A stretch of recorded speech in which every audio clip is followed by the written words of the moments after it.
મિત્રો 2 દિવસ પહેલાની જ વાત છે। એ દિવસે સાંજે હું મિત્રો સાથે જમી અને શેરીના ખૂણે બેઠો હતો।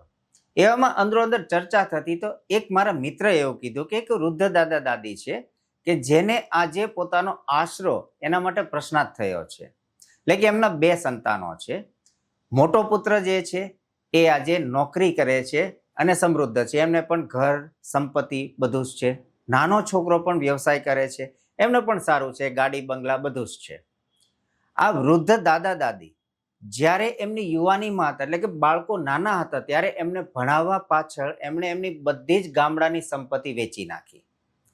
આજે આ બંને દીકરા સમૃદ્ધ છે, પણ એ બંનેની વચ્ચે આજે શબ્દ યુદ્ધ ચાલે છે કે આ માતા પિતાને રાખશે કોણ।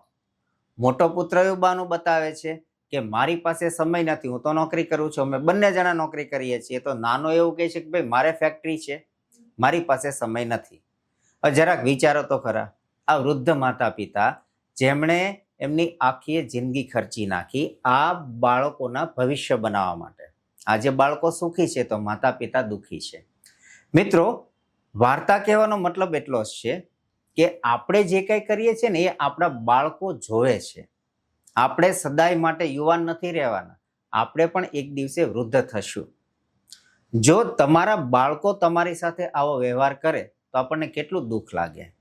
એટલે જ કહું છું કે તમે તમારું ભવિષ્ય બગડે નહીં એ માટે આજે વર્તમાનમાં સારા નિર્ણયો લેજો।